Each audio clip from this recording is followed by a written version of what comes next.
The courtyard of Ashvale Keep was packed with wolves the night King Voron chose to destroy his wife in front of all of them, and the snow falling that evening was the kind that did not melt, the kind that gathered in corners and waited, as if it intended to keep the memory of what happened there for a very long time.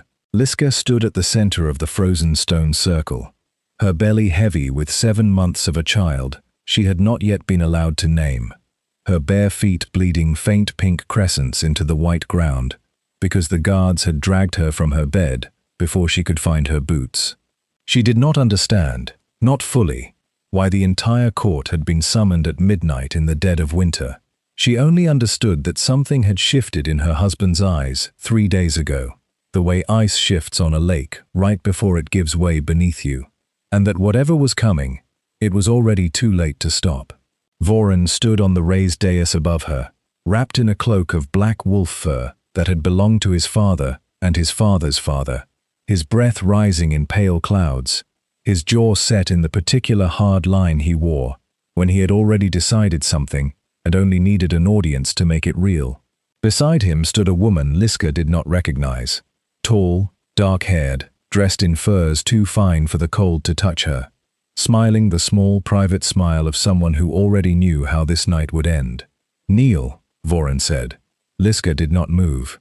"Voron, you will address me as your king," he said, and the words cracked across the courtyard like a whip, silencing even the wind for half a heartbeat. "You stopped being my wife 3 days ago.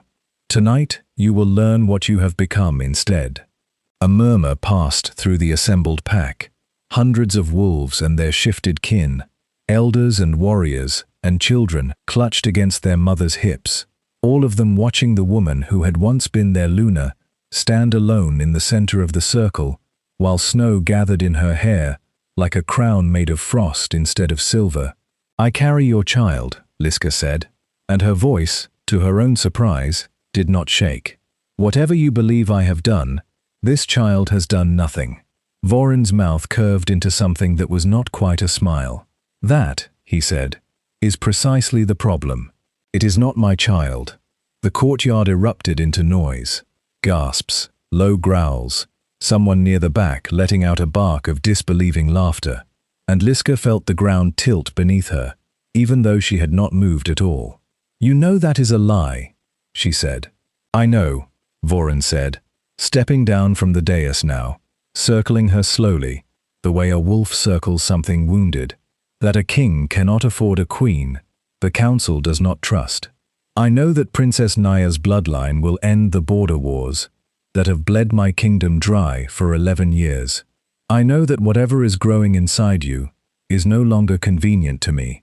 He stopped in front of her, close enough that she could see the frost forming on his eyelashes, close enough to see that there was no struggle behind his eyes at all. No grief, no doubt, nothing but cold, finished calculation. "And I know that a king does what is necessary, even when it is unkind." "Say it," Liska whispered. "Say what you brought me here to say." He said it. "Liska, of the Hollow Line, I reject you as my mate, my wife, and my Luna. Before this pack, and before the moon, I sever the bond between us. You carry no claim to this kingdom, this pack, or this crown. You are nothing to me now, but a stranger standing in my snow." The words landed on her like physical blows. Rejection was not merely a sentence among wolves. It was a severing, a tearing of the invisible thread that had bound their souls together since the night the moon had first sung between them. Liska felt it happen inside her chest, felt something rip loose and go cold and silent where, for 2 years, there had been warmth. She staggered, one hand flying to her belly, and for one terrible moment she thought the shock alone might take the child from her right there in the snow. But the baby kicked, fierce and sudden, as if in defiance, as if something inside her, something older and stronger than Voron's cruelty, refused to be erased so easily. "You will leave Ashvale tonight," Voron continued, raising his voice now so the entire courtyard could hear, so that there could be no version of this story later in which he had been anything but absolute. "You will leave with nothing, no guard, no title, no name. If any wolf finds you on Ashvale land after sunrise, they are within their rights to treat you as an unclaimed stranger, which is to say, as prey. A woman near the front, old, silver-muzzled, one of the pack elders, opened her mouth as if to object, and Voron's gaze swung to her so sharply that she closed it again and looked at the ground. No one spoke for Liska. No one moved to help her. 2 years of feasts and counsels and quiet kindnesses she had shown to every soul in that courtyard, and not one of them would meet her eyes now, because fear of the king ran deeper in their blood than gratitude ever could. Princess Naya stepped forward then, and Liska would remember this detail for the rest of her life, with a clarity sharper than any other part of that night. The woman reached out and took Voron's hand in front of everyone, lacing her fingers through his, as though she were simply collecting something that had always belonged to her, and she looked at Liska with an expression of such satisfied, unhurried cruelty that it was almost worse than anything Voron himself had said. "Walk," Voron said, "before I have you dragged." Liska looked at him for one long moment, at the man she had loved enough to leave her own pack for, the man whose mark had once burned warm and bright on her shoulder, the man who was now looking at her the way one looks at debris that has finally been cleared from a doorway, and something in her chest went very still and very cold, colder even than the night around her. "You will regret this," she said quietly, "more than anything you have ever done." Voron laughed, an actual laugh, short and genuine, as if she had told a fond little joke. "I am the Alpha King of Ashvale," he said. "I do not regret. I only rule." Liska turned, and she walked. She walked out of the courtyard gates barefoot and 7 months pregnant, past the guards who would not look at her, past the great iron doors that had once been opened for her with bows and ceremony, and were now simply left ajar, indifferent, as if she were nothing more than weather passing through. She walked into the black tree line beyond the keep's torchlight, into snow that came up past her ankles, and she did not look back even once, because she understood, with the strange sharp clarity that sometimes arrives in the worst moment of a person's life, that the woman walking into those trees was not the same woman who had walked into that courtyard an hour before, and she would never be that woman again. Behind her, the gates of Ashvale Keep groaned shut. Ahead of her, the mountains waited, vast and silent and white, indifferent to kings. She did not know yet that the child inside her was the last living vessel of a bloodline older than Voron's crown, older than the Ashvale pack itself, a bloodline the moon herself had not blessed in 300 years. She did not know that somewhere in those mountains, an old woman who remembered the prophecy was already lifting her head to the wind, sensing something stir in the world that had not stirred in 3 centuries. All Liska knew, walking alone into the white and the dark, was that she would survive. And that survival, for a wolf who has been rejected and cast out and humiliated in front of everyone she has ever loved, has a way of curdling slowly, over years, into something far more dangerous than grief. It curdles into purpose. She did not remember much of the first night.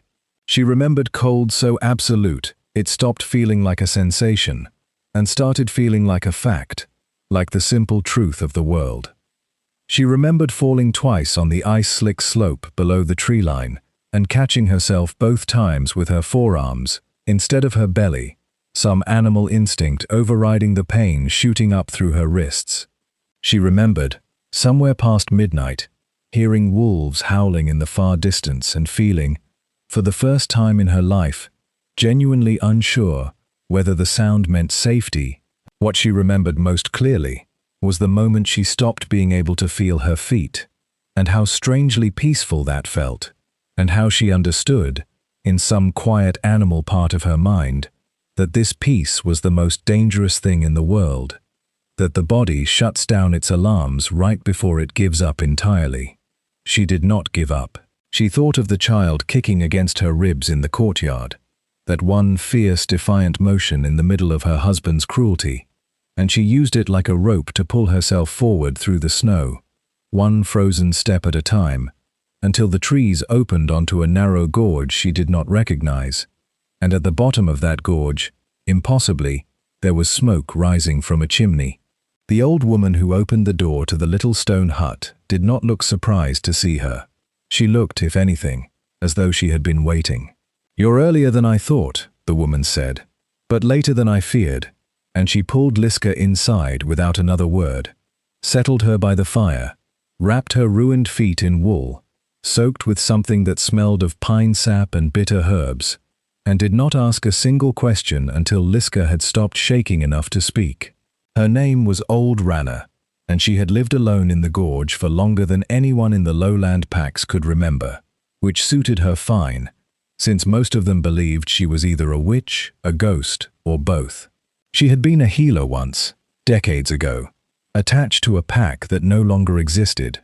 "Wiped out," she said simply, "in the wars that had crowned Voron's grandfather." And Liska understood, without being told, that this was a wound Rana had carried alone for a very long time. "You're carrying something old," Rana said on the third night, watching Liska's belly with an expression that was not quite fear and not quite reverence. "Older than you know, older than your husband's crown."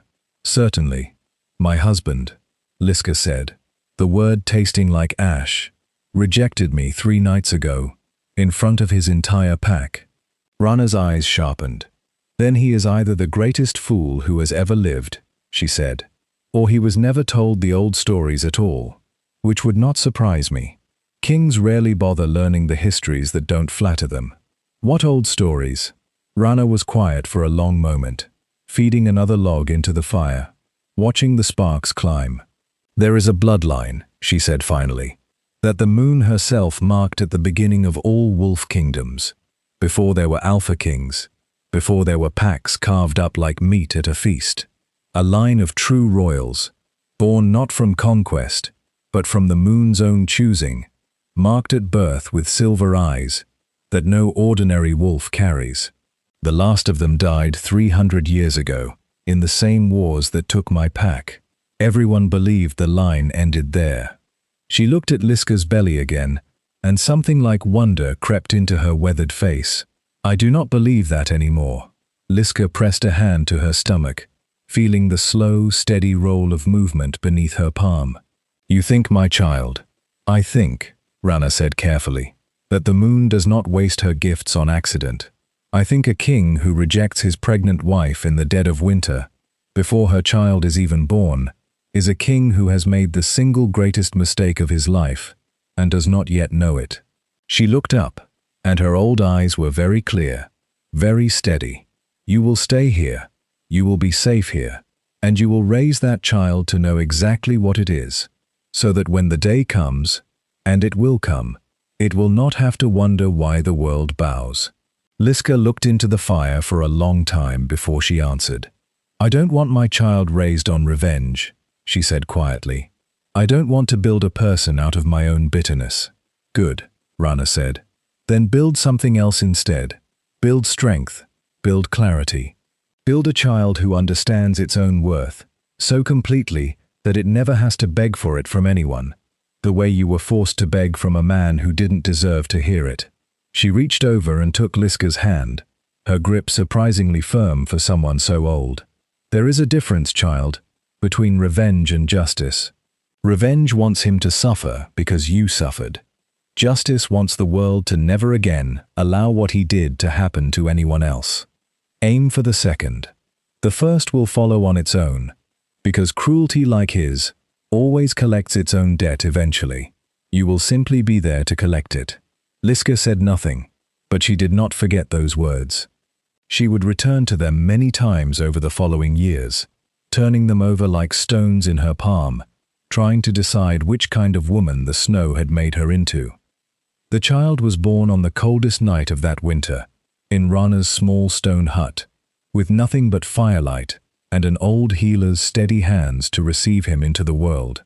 He came out silent for one heart-stopping moment, long enough for Liska to feel the entire universe narrow down to nothing but fear, and then he cried, a thin, furious sound that filled the little hut and seemed, impossibly, to make the fire burn brighter. Rana lifted him, wrapped him, and went still. "What?" Liska whispered, exhausted, terrified. "What is it?" Rana turned the baby toward the firelight, and Liska saw it too.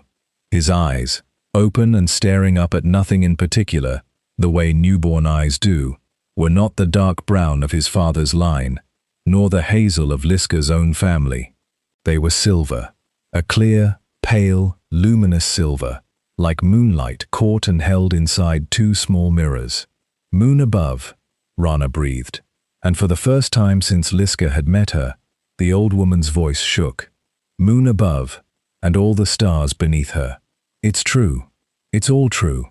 She placed the child in Liska's arms, and Liska looked down at her son, silver-eyed, small, furiously alive, and felt something settle into place inside her chest that had been broken and aching since the courtyard, 3 months and a lifetime ago. "What will you name him?" Rana asked softly. Liska thought of the moon, and the snow, and the long cold walk that had brought her here, and the man who had cast her out into it without a second glance. "Winter," she said. "His name is Winter. Let the season that nearly killed us both be the one thing my husband can never reject." Outside, beyond the little stone hut, the wind howled through the gorge, and somewhere far below in the valley, in a warm keep full of firelight and feasting, the Alpha King of Ashvale slept soundly beside his new bride, utterly unaware that the moon herself had just answered, in the coldest hour of the year, a debt 300 years overdue. The years that followed were not soft, but they were honest, and Liska came to prefer honesty to the gilded cruelty she had lived inside at Ashvale. She learned to hunt in snow that would have terrified the woman she'd been a year before. She learned to read weather in the color of clouds over the eastern ridge, to track elk through drifts taller than she was, to skin and cure hides with hands that grew calloused and capable in a way they had never been allowed to become, inside a palace that valued her only for how soft and ornamental she remained. Rana taught her the old healing arts, the old fighting forms too, forms that predated the structured pack hierarchies of the lowland kingdoms, forms built by wolves who had once had to survive without an alpha's protection at all, and she watched her son grow. Winter was, from his earliest years, a strange and watchful child, quiet in the way that unsettled people who expected children to be loud, observant in a way that made grown wolves feel, uncomfortably, as though he understood far more of their conversations than a child his age should. His silver eyes never dimmed to any other color, the way some marked children's eyes were said to fade with time. If anything, they grew more striking as he aged, until by the time he was 8 years old, Rana had taken to keeping him hooded whenever traders passed through the lower part of the gorge, for fear that word of a silver-eyed boy might travel down the mountain and reach ears it should never reach. "They will know what he is, the moment they see him," Rana warned. "And there are still wolves in the old packs who remember the prophecy, even if your husband's court has forgotten it entirely." Liska did not correct her use of the word husband. The bond had been severed, true, ripped out by Voron's own declaration in front of his pack, but the law of the old pack still recognized her as having once held that title, and more importantly, it still recognized what that title meant for her son's claim, should he ever choose to make one. A rejected mate carrying a child, conceived before the rejection retained, under the oldest interpretations of pack law, interpretations so ancient most modern courts had simply stopped teaching them, a claim that could not be erased by rejection alone. Voron had cast her out, believing he had severed every tie between them. He had not understood that some ties were written into law long before his bloodline had ever worn a crown.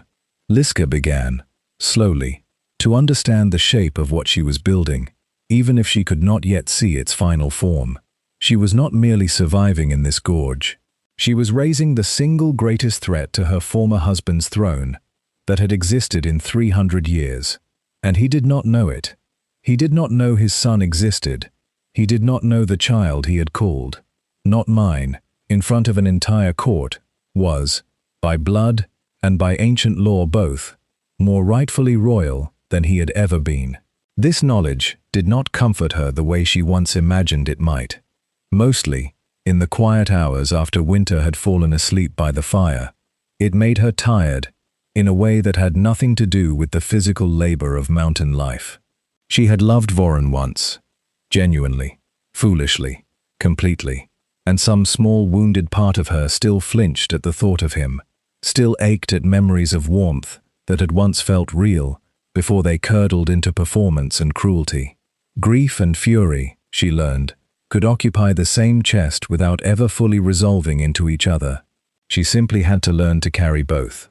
By the time Winter was 12, word reached the gorge, carried up by a trader Rana trusted, a quiet old fox shifter who'd known her for decades, that King Voron's marriage to Princess Naya had secured the border peace he'd sacrificed Liska for, but that the peace had cost him more than he'd bargained on. Naya's pack, it turned out, had never intended an equal alliance. Over the years, Naya's brothers had embedded themselves deep into Ashvale's military command. Her father's gold had bought loyalty among Voron's council that should have belonged to the crown alone, and increasingly, the kingdom that Voron ruled in name was being quietly hollowed out and run, in practice, by his wife's family. Liska listened to this news in silence, feeling something sharp and unexpected twist in her chest. Not pity. She would not allow herself pity for him, not after the courtyard, not after the snow, but something colder and more useful: recognition. The cruelty he'd shown her had not been an isolated cruelty. It was simply who he was, and the same arrogance that let him discard a pregnant wife without a second thought was now letting him be quietly devoured by people far more patient than she had ever been given credit for. He is being eaten alive, Rana observed, by exactly the kind of person he showed himself to be capable of becoming when he discarded you. The moon has a sense of irony, if nothing else. He's not being eaten fast enough, Liska said, and surprised herself with how flat and certain her own voice sounded. That night, for the first time since Winter's birth, she began to plan. Not the soft, distant fantasy of consequence she had allowed herself in her grief, but something concrete, something with names and dates and weaknesses, mapped out like a hunter studies the trails of prey she intends, eventually, to bring down. She began, the following spring, to leave the gorge. The lowland packs believed Liska of the Hollow Line had died in the mountains years ago, a story Voron himself had quietly encouraged, since a dead former wife caused far less political embarrassment than an exiled one who might one day return with questions about a child the court had been told never existed.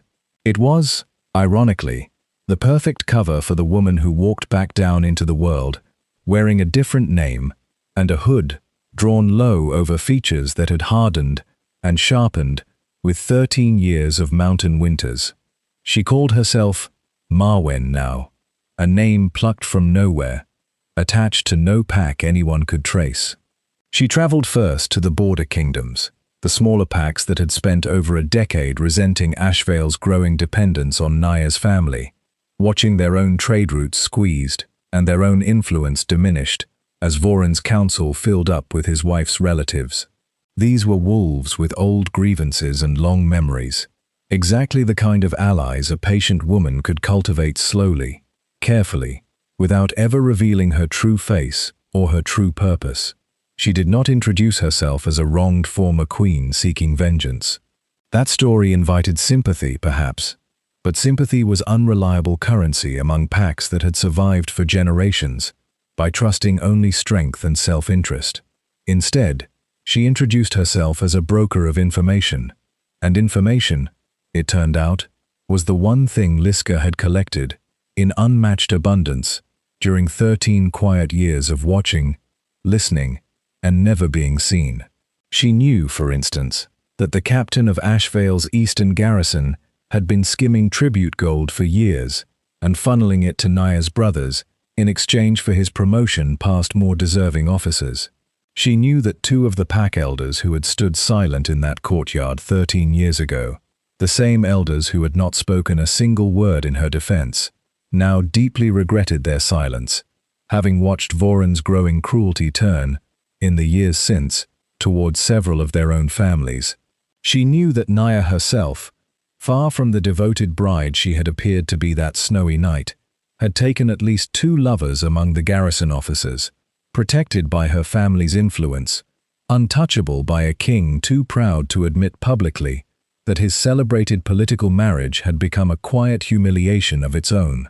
Every piece of this, Liska gathered slowly, methodically, over the better part of 2 years, trading carefully, revealing nothing of her true identity even to the allies she cultivated most closely.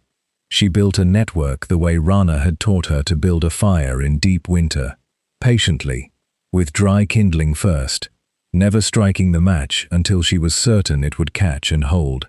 And all the while, in the gorge above, winter grew into something the lowland packs could not have imagined, and would not have believed even if they had been told. He was fast, faster than any wolf his age had any right to be, Rana insisted. Faster perhaps than any wolf at all. He shifted for the first time at 11, 2 full years earlier than the lowland packs considered normal, and when he did, the wolf that emerged from the change was not the russet or grey or black of any bloodline either parent carried.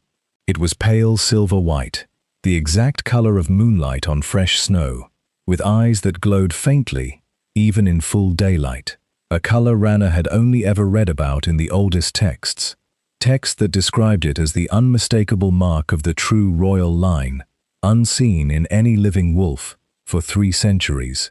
He is not merely your son, Rana told Liska one evening, watching Winter run circles in the snow below the hut, pure joyful animal speed, untouched by the political cruelty that should, by every right, have shaped his entire existence.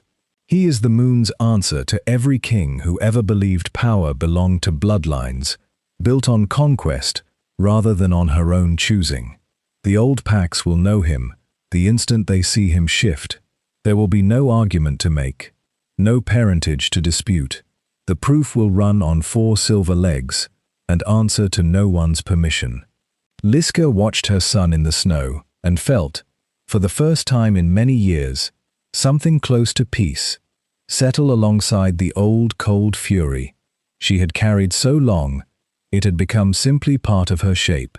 Then it's time, she said quietly, that the old packs start seeing him. There existed, scattered across the high passes and forgotten valleys beyond Ashvale's borders, a loose collection of packs the lowland kingdoms had long since stopped counting as relevant. Exiled bloodlines, broken remnants of packs destroyed in the wars of Voron's grandfather, wolves who had been pushed to the margins of a world that organized itself entirely around the great alpha kingdoms and had no patience for those too small or too scattered to matter. These were Rana's people, in the broadest sense, the descendants and survivors of the very pack that had been wiped out 300 years ago, alongside the original royal bloodline. They had spent 3 centuries believing the moon's chosen line had ended with that destruction, spent 3 centuries as a people without a true purpose beyond mere survival. Liska, still wearing the name Marwyn to most of the lowland world, but known now to these high mountain packs simply as the woman from the gorge, spent the better part of a year traveling between their scattered settlements, carrying with her, not promises or demands, but simply the truth, delivered carefully, to leaders she had spent 2 years learning to trust. She brought Winter with her, finally, on a winter evening to the largest of these forgotten settlements, a circle of stone longhouses built into a sheltered valley wall, home to perhaps 300 wolves who called themselves, with grim irony, the Last Watch, the self-appointed keepers of stories no one else cared to remember anymore. She did not need to make a long speech. She simply asked her son, now 14, tall and silver-eyed and utterly unafraid, to shift in front of the gathered elders. The silence that followed his transformation was the kind that Liska would remember for the rest of her life. 300 wolves, hardened survivors, who had buried more grief than most kingdoms ever knew existed, falling utterly still at the sight of moonlight given fur and bone and breath, standing in their firelit circle as though the centuries had simply folded back on themselves.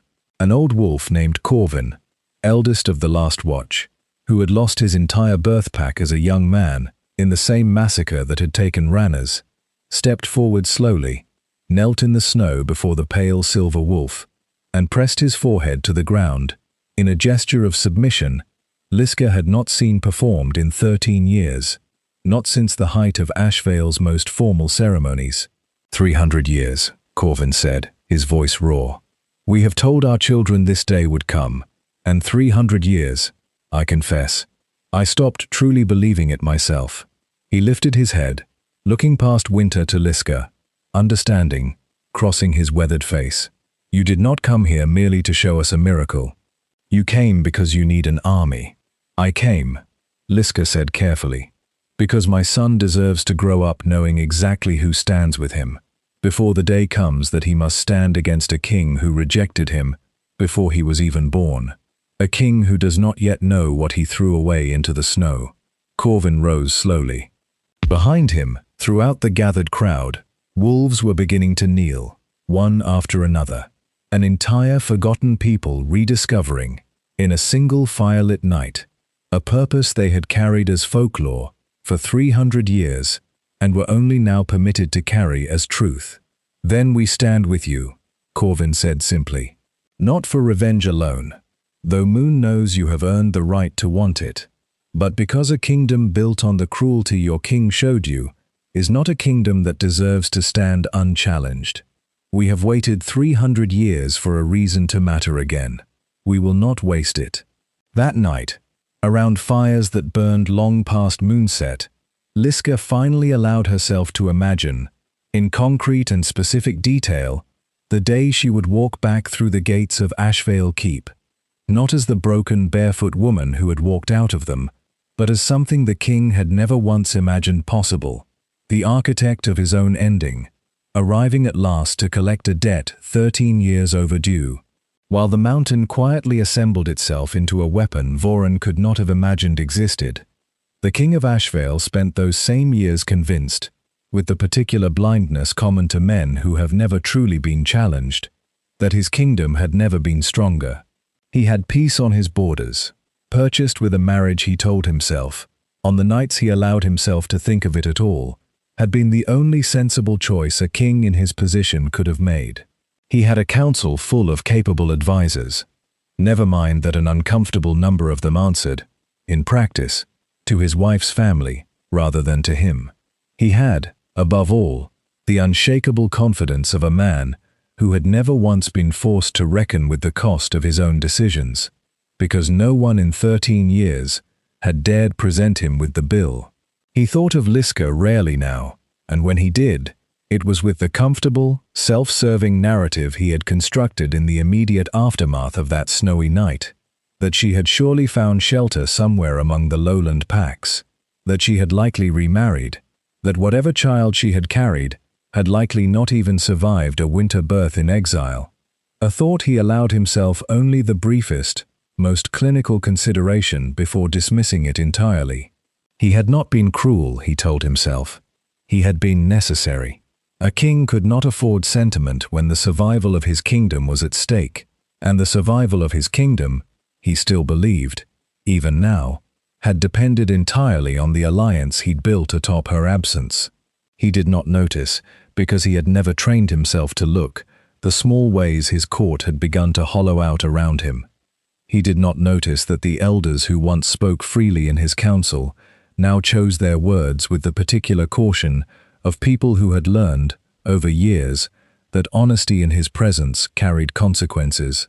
He did not notice that his wife's brothers had positioned themselves, piece by careful piece, into every position of military and financial consequence within his kingdom, until the army that marched under Ashvale's banner answered, in any practical crisis, more readily to Naya's family name than to his own. He did not notice, most critically of all, that the kingdom's eastern garrisons, the very soldiers meant to guard against incursion from the high passes where a forgotten people had spent 3 centuries quietly waiting, had grown thin and undisciplined under the captain his wife's gold had installed, more concerned with skimming tribute than with the borders they were meant to protect. He believed himself untouchable. This belief, more than any single weakness in his kingdom, would prove to be the single greatest vulnerability Liska's 13 years of patient work had ever needed to find. It began, as these things often do, with something small enough that Voren did not even initially recognize it as the beginning of anything at all. A merchant caravan, well known and well trusted, arrived at Ashvale's gates carrying not merely the usual goods, but a quiet rumor that had begun circulating through 3 separate border kingdoms simultaneously, with a precision that suggested deliberate coordination rather than mere coincidence. A rumor that the Eastern garrison captain had been embezzling tribute gold for the better part of a decade, funneling it not into Ashvale's treasury, but into the personal accounts of Naya's eldest brother. Voren dismissed it initially as the kind of petty gossip that circulated endlessly in border trade, beneath his direct attention. But the rumor did not fade the way ordinary gossip faded. It grew, fed by carefully timed leaks of specific, verifiable financial detail. Exact figures, exact dates, exact ledger discrepancies that no mere rumor should have been able to produce with such precision, until even Voren's most loyal council members could no longer dismiss it, and he was finally forced to order an investigation he had spent a decade avoiding. The investigation confirmed everything within weeks. The garrison captain was executed for treason, a humiliating public scandal that Voren tried desperately to contain. But containment proved impossible, because the same precise, untraceable leaks that had forced the investigation in the first place continued, methodically, to surface further uncomfortable truths in the months that followed. Evidence of Naya's brother's deeper financial entanglements throughout his military command. Evidence, eventually, of Naya's own personal indiscretions with 2 separate garrison officers, delivered not as crude gossip, but as carefully documented, undeniable fact, placed with surgical precision exactly where it would cause the king maximum political damage and minimum opportunity for quiet suppression. Voren raged. He executed messengers he suspected, imprisoned council members on flimsy evidence, tore through his own court searching for the source of leaks that seemed to know more about his own kingdom's inner workings than he did himself. He never once considered, not even briefly, that the architect of his unraveling might be the wife he had cast barefoot into the snow 13 years before. Why would he? As far as he knew, she was dead, or irrelevant, or both. A closed chapter in a story he had never bothered to finish reading. He did not know that every leak, every carefully placed document, every precisely timed rumor had passed, at some point, through the hands of a woman the lowland world knew only as Marwen, a broker of information with no pack, no visible loyalty, and an unmatched gift for knowing exactly which truth would do the most damage when released at exactly the right moment. By the time Winter turned 16, Ashvale's once celebrated alliance with Naya's family had curdled into open, simmering distrust on both sides. Voren's council was a fraction of its former size, gutted by scandal and paranoid purges. His treasury, strained by years of quiet theft only now being fully understood, could no longer comfortably support the military strength his throne had always relied upon to discourage challengers. And in the high passes above his borders, an army he did not know existed continued, patiently, to grow. Winter's training, in those years, was not gentle, but it was deliberate in a way that Liska had thought carefully about, long before her son was old enough to understand why. She did not raise him on stories that painted Voren as a simple monster, though she understood the temptation to do so. She told him the truth, in pieces appropriate to his age, as he grew, that his father had been a man capable of love, capable of warmth even, in the early years of their bond, and that this made what he had ultimately done in that courtyard worse, not better, because it proved cruelty had been a choice, not an absence of capacity for anything else. She wanted her son to understand his father as a man who had simply decided, when faced with inconvenience, that ego mattered more than the people closest to him, because that, she believed, was a far more useful lesson than simply teaching him to hate. "I don't want you to walk into Ashvale one day burning only with rage," she told him. The winter he turned 16, the two of them sitting together at the edge of the gorge, watching the sun set blood orange over the western peaks. Rage makes mistakes. Rage forgives itself too easily for cruelty, because it tells itself the cruelty is deserved. "I want you to walk in there clear-eyed. I want you to understand exactly what you're owed, and exactly what you intend to do about it. And I want every choice you make from that moment forward to be one you can live with for the rest of your life, not one rage made for you in a moment you can't take back." Winter, who had grown into a young man of quiet, watchful intensity, much like the silent child he had once been, considered this for a long moment before answering. "He rejected a pregnant woman in front of his entire pack," he said finally, "and let her walk barefoot into the snow, believing she would die there, simply because keeping her was no longer convenient. I don't need rage to know that deserves an answer. I just need to make sure the answer is mine, and not merely an echo of what was done to you." Liska looked at her son, silver-eyed, sharp-minded, raised by mountain winters and old forgotten wisdom rather than palace luxury, and felt something in her chest that was not quite pride and not quite grief, but some complicated, aching combination of both. "Good," she said softly. "Then it's time we let the lowlands start seeing you." They did not announce themselves with armies first. Liska had learned, across 13 patient years, that armies alone rarely won wars against entrenched power. Information did, exhaustion did, the slow accumulation of doubt among a king's own supporters did.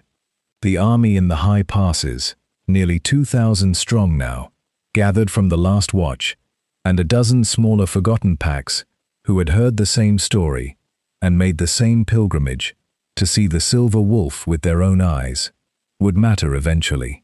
But first, the lowlands needed to see winter not as a threat, but as an undeniable truth. So Liska arranged, through careful intermediaries among the border kingdoms she had spent years cultivating, for winter to appear.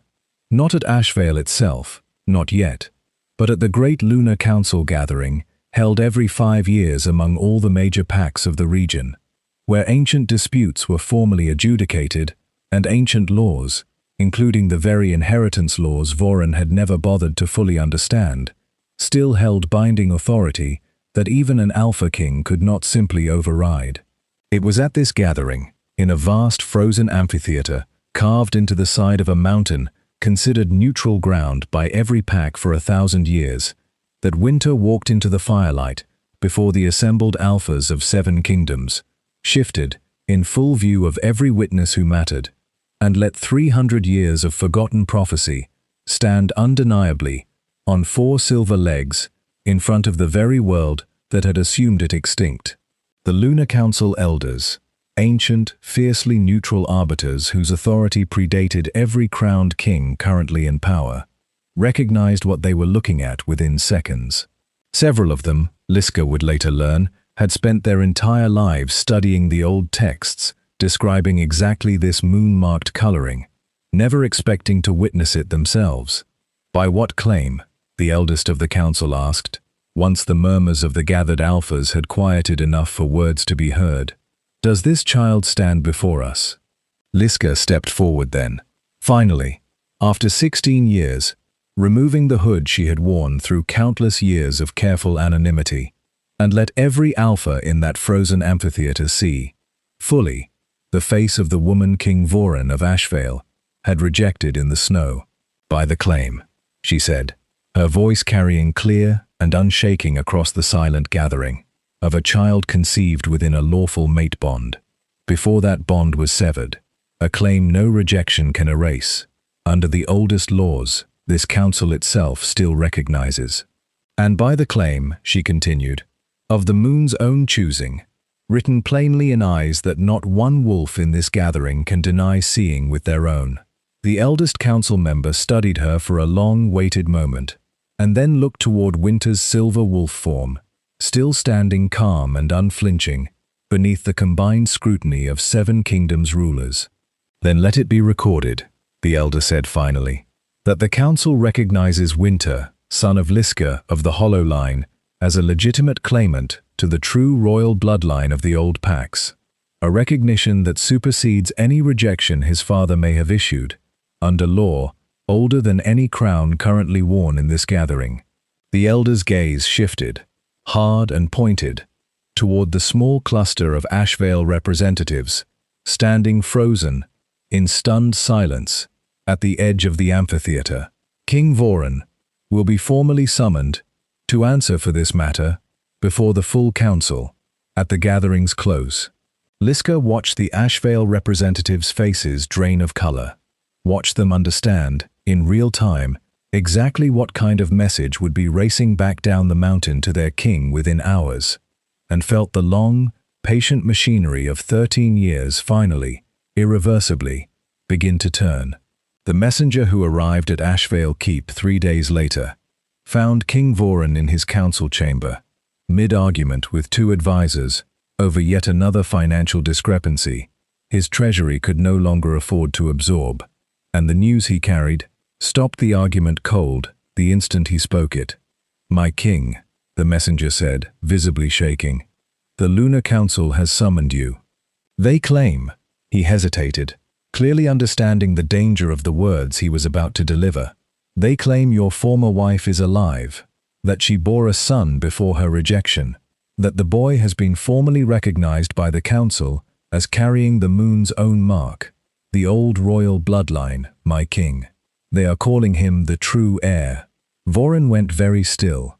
For a long moment, the council chamber held its breath, watching their king's face for some sign of how this news would be received. And what they saw was not the explosive rage they had braced for, but something colder and stranger. The particular stillness of a man watching the floor open beneath his own feet, in slow motion, unable yet to fully process the scale of the fall. "That's impossible," he said finally, though his voice lacked its usual commanding certainty. "She died in the mountains years ago. Everyone knows, everyone believed," one of his remaining loyal advisors corrected quietly, "because it was convenient to believe, my king. No one ever confirmed it." Voren's mind, despite the shock, began working through the political catastrophe, with the cold calculation that had carried him through every crisis of his reign, and what it produced was worse than anything he could have imagined in those first frozen seconds.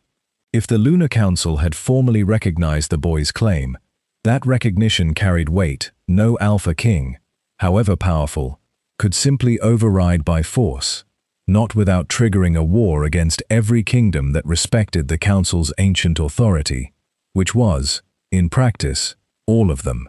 If the rumors of the boy's silver-marked moonblood were true, his claim would carry not merely legal weight, but spiritual weight, among Pax that still held the old prophecies sacred, regardless of how much the modern Alpha Kingdoms had drifted from those traditions in recent generations. And underneath the political calculation, in some small buried part of himself, Voren had not examined honestly in 16 years, something else stirred. Something he refused, even now, to name as guilt, but which manifested instead as a sudden, violent, defensive anger. "Then she's been planning this for 16 years, he snarled, slamming his fist against the council table hard enough to crack the ancient wood. "She didn't run to the mountains to survive. She ran to build an army against me. With respect, my king," the loyal advisor said carefully. "She ran because you cast her out pregnant, into a blizzard, and told an entire pack she could be killed on sight if found after sunrise. Whatever she built in the years since, she built because you gave her no other choice." Voren turned on him with such ferocity that the advisor flinched backward, and for a moment, it seemed the king might strike him outright. But something in the man's steady, unflinching gaze, the first genuinely honest words anyone had spoken to Voren in years, seemed to land somewhere underneath the rage, somewhere Voren had not allowed himself to feel anything in a very long time. He did not apologize. He did not, even now, allow himself the full weight of what he had done. But for the first time in 16 years, standing in his own crumbling council chamber, with the floor finally giving way beneath the kingdom he had built on convenient cruelty, King Voron felt something he had not felt since the night he watched a barefoot woman walk into the snow without looking back. He felt afraid. The Lunar Council's summons gave Voron no real choice but to appear. Refusal would have been read, across every kingdom watching, as an admission that he feared the legitimacy of a claim he could not legally dismiss, a political wound that would have done as much damage as appearing and losing outright.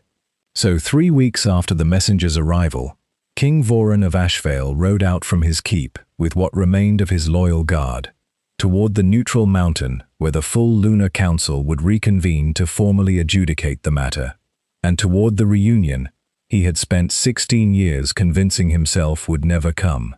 He did not know, riding through the same mountain passes Liska had once walked barefoot and alone, that the woman waiting for him at the gathering had spent every one of those 16 years transforming herself into someone his old confidence had never once prepared him to face. When he arrived at the frozen amphitheater, flanked by the diminished remains of his once great court, he found the gathering already assembled. 7 kingdoms' alphas, seated in formal council, the ancient elders presiding from the raised dais at the circle's head, and standing at the center of the circle, exactly where his pregnant wife had once stood 13 years before, in a different courtyard, in a different snow, a tall, silver-eyed young man who bore. Voron realized with a jolt that hit him like physical impact, an unmistakable resemblance to his own father in the line of his jaw, the set of his shoulders, and beside the young man stood Liska. She was not the woman he remembered. The softness the court had once required of her was gone, replaced by something harder and more deliberate, her bearing carrying an authority that had nothing to do with any title Voron had ever granted her, and everything to do with 16 years of surviving, building, and becoming someone his cruelty had never imagined possible. She looked at him across the frozen circle with an expression that held no visible grief at all, only a calm, terrible patience. The patience of someone who has waited a very long time for a debt to come due and has no intention of rushing the satisfaction of finally collecting it.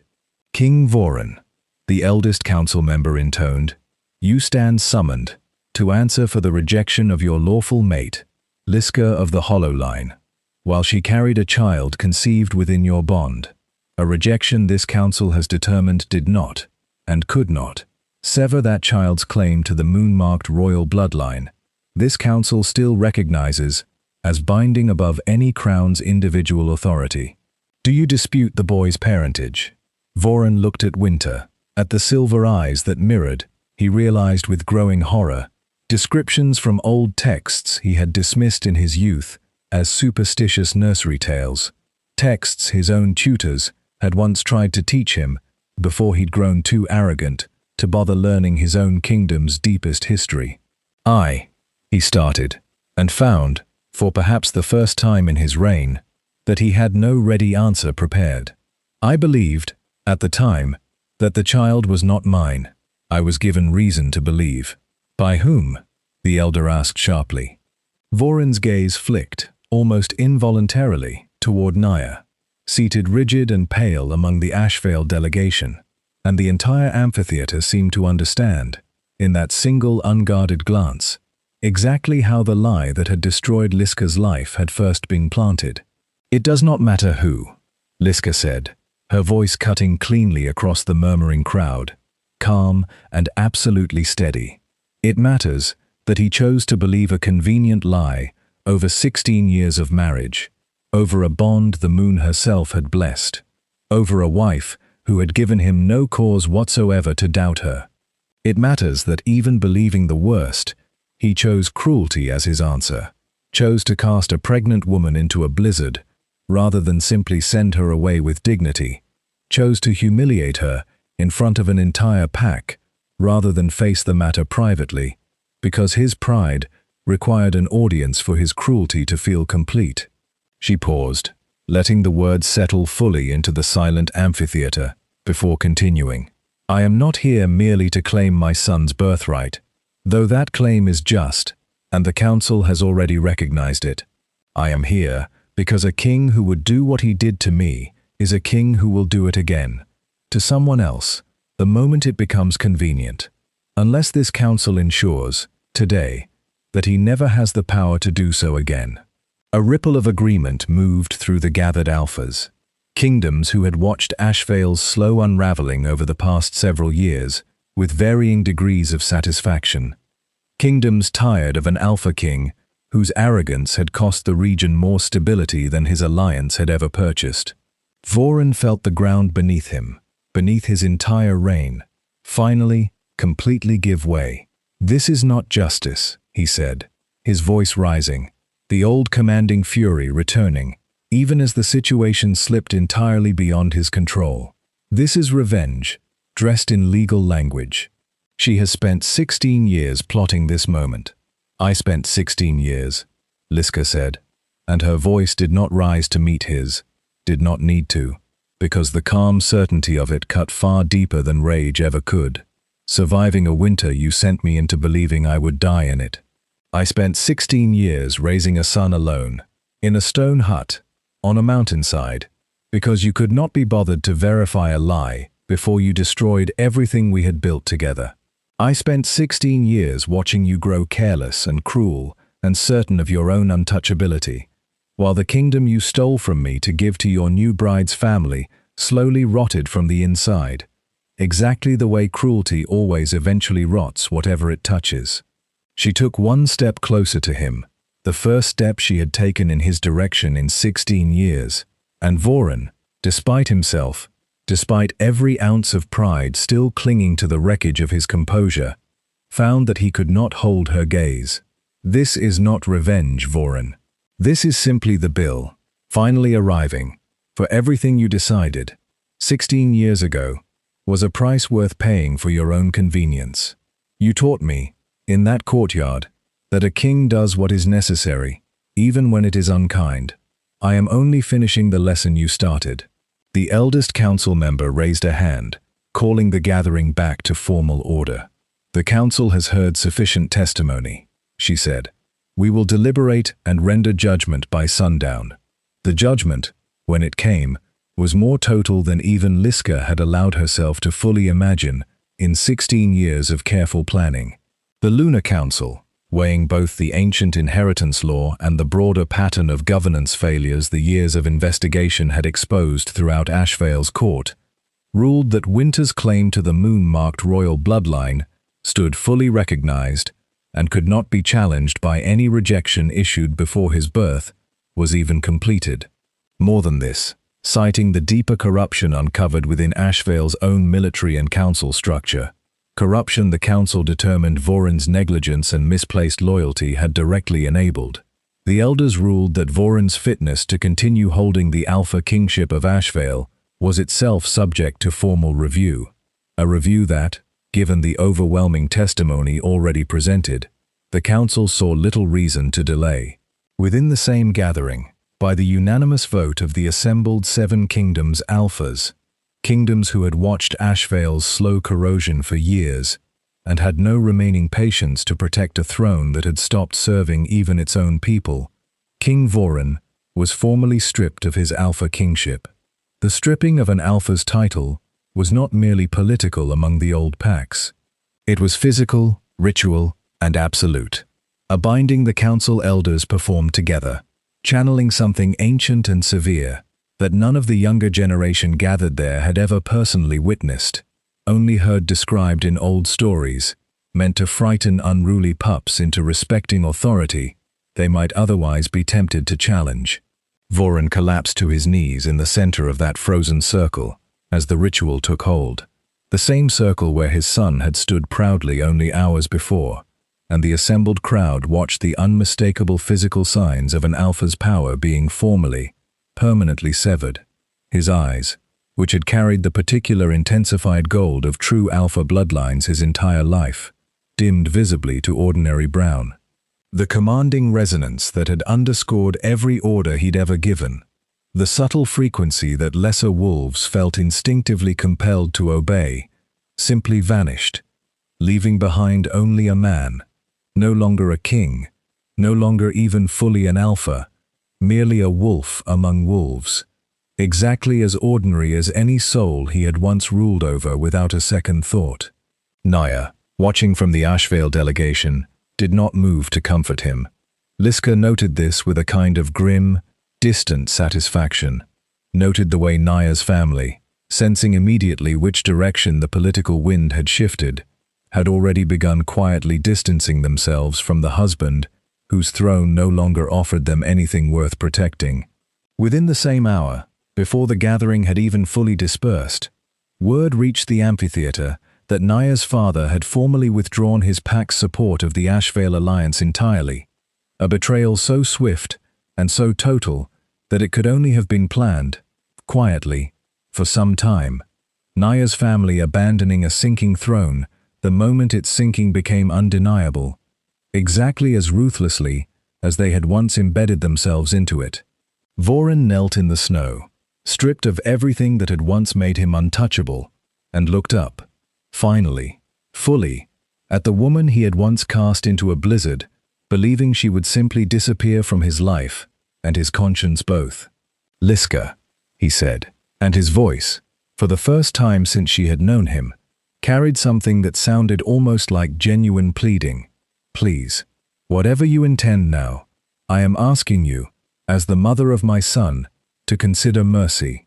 Liska looked down at him for a long, silent moment, and the entire gathered council, the entire assembled crowd of 7 Kingdoms wolves, waited to see what the woman who had endured 16 years of exile would choose to do with the power she now, undeniably, held over the man who had destroyed her. "You stood in front of your entire pack," she said quietly, "and told me that a king does what is necessary, even when it is unkind.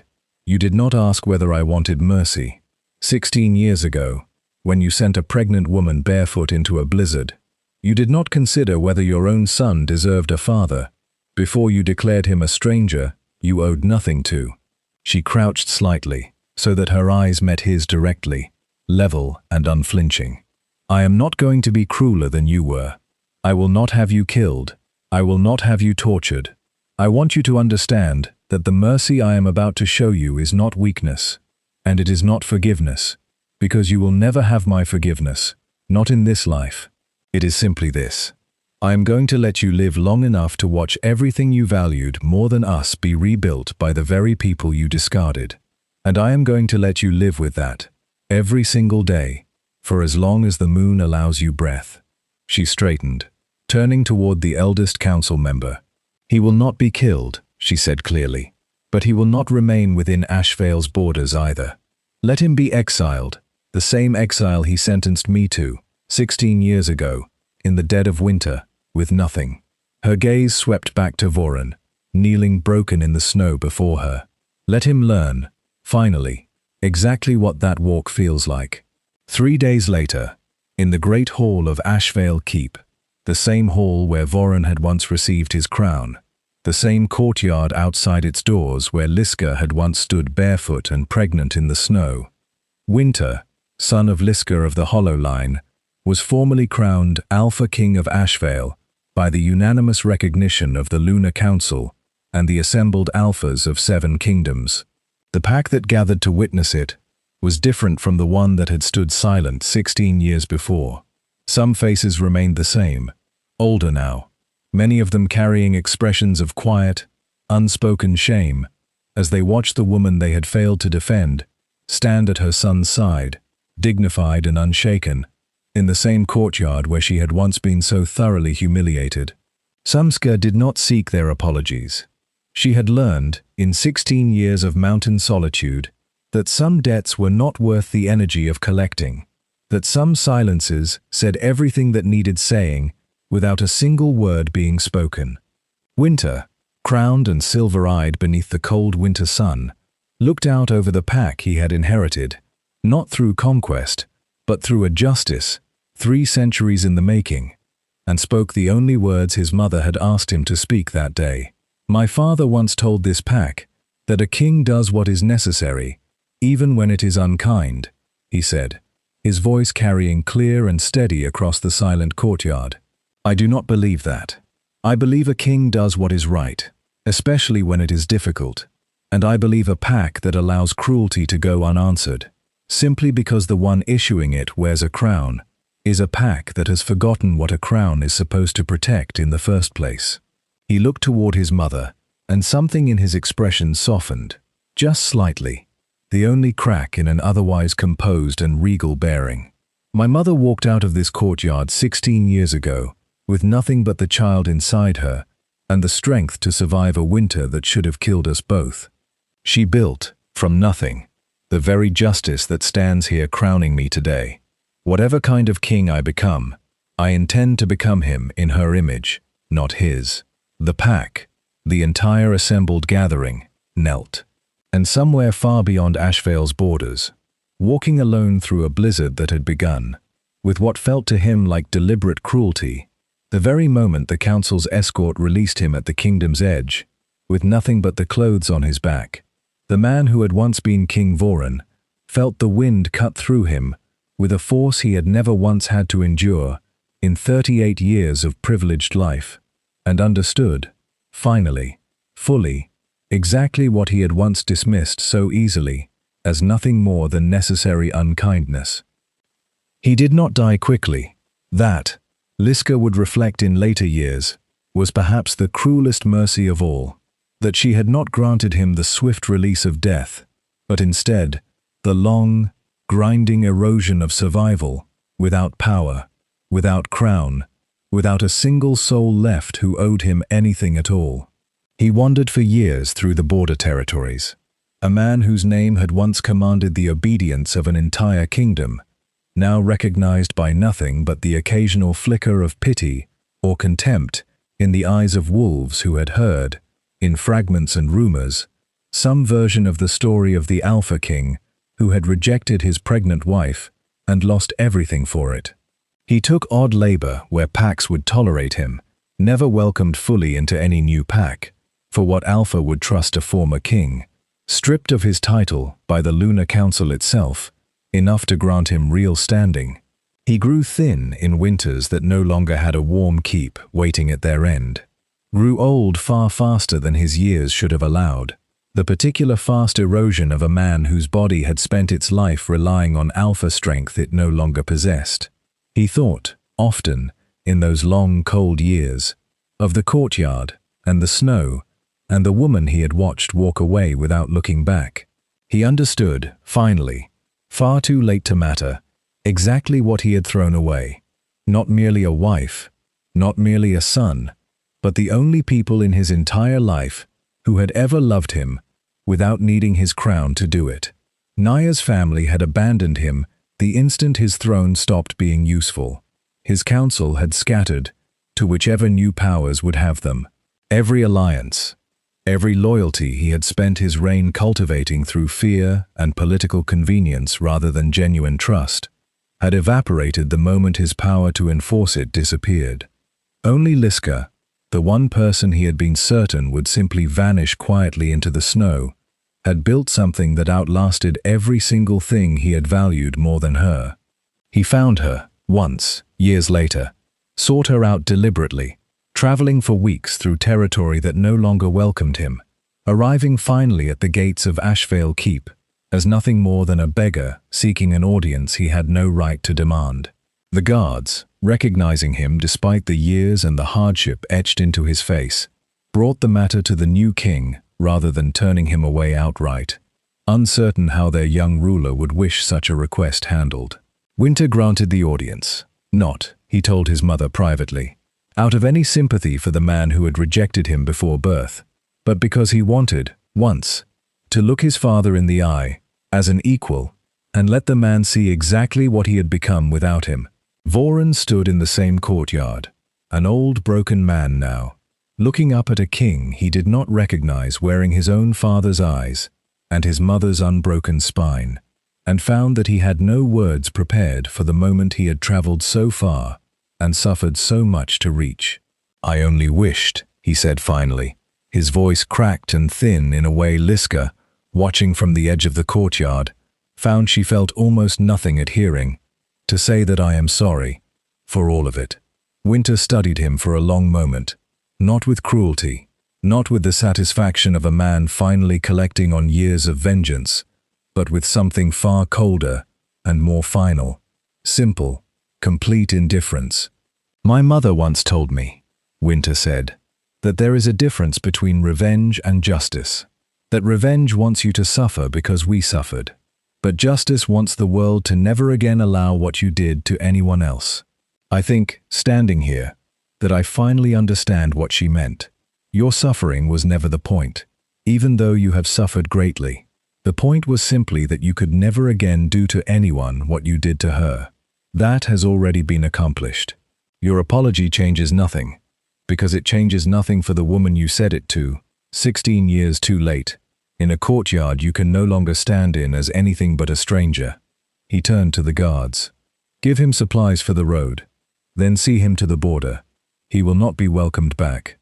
Voren was led away, and Liska, watching from the edge of the courtyard, felt the old wound in her chest, the one that had never fully healed, no matter how many years passed, no matter how complete her justice had become, settle, finally, into something quieter than grief. Not peace, exactly. She did not believe she would ever feel something so simple as peace about the man who had once told an entire pack she was nothing to him, but something adjacent to peace, something that allowed her, for the first time in 20 years, to watch him walk away and feel nothing follow him out the gates but the snow. He died 3 winters later, alone, in a small, unremarkable border village that did not know or care who he had once been, found by a trader who had stopped to offer shelter from a storm, and discovered, instead, a man who had simply stopped fighting the cold somewhere in the night, his face turned, the trader would later note with no particular significance attached, toward the direction of Ashvale's distant mountains. No formal word was sent to the keep. No mourning was declared. The man who had once been Alpha King of Ashvale, who had once stood on a dais and severed a bond with words designed to humiliate as thoroughly as they wounded, died, as he had ultimately made Liska believe she would die 16 years before him, alone, forgotten, in the snow, with no one left who owed him anything at all. Liska lived to see her son rule Ashvale for many years, rebuilding the kingdom not through fear, as his father had, but through the slow, patient strength she had taught him in a stone hut on a mountainside. Strength built not on the power to punish, but on the discipline to choose, deliberately, what kind of power was worth holding at all. She never remarried. She did not need to. She had built, in the wreckage of a rejection meant to destroy her, something far more lasting than the marriage that had been taken from her. A son who ruled with justice rather than cruelty. A forgotten people restored to purpose after 3 centuries of waiting. And a name that lowland bards eventually began to sing, not as the story of a discarded wife, but as the story of the woman who walked into a blizzard with nothing, and built, from nothing, an entire reckoning. On quiet evenings, when Winter visited the gorge where he had been born, he would sometimes find his mother sitting at the edge of the ridge, watching the same mountains that had once nearly killed them both, and he would ask her, occasionally, whether she had ever truly forgiven his father, in some small private corner of her heart she had never spoken of aloud. She always gave him the same answer. Forgiveness, she told him once, the winter before she died peacefully in the same stone hut where he had been born, surrounded by a family Rana had not lived quite long enough to see fully realized, is a gift you give to someone who has earned the chance to receive it. Your father never earned that chance. He had 16 years to seek it before the council ever summoned him, and he spent every one of those years certain he had done nothing requiring it at all. What I gave him instead was simpler, and I believe, in the end, more honest. I gave him exactly what he gave me, the truth of what he had built, standing alone in the snow, with nothing left to call his own. She paused, looking out over the white peaks that had once nearly taken everything from her, and had instead, slowly, given her back a life entirely her own. Pains for pains, she said quietly. Tears for tears. That is not cruelty, Winter. That is simply the weight of the world finally balancing itself, after far too long, allowing one man's pride to tip the scale. Remember that, when you rule, not because you should seek to punish every wrong you encounter, but because you should never, not for one single moment of comfort or convenience, become a king who believes himself above the consequences of his own unkindness.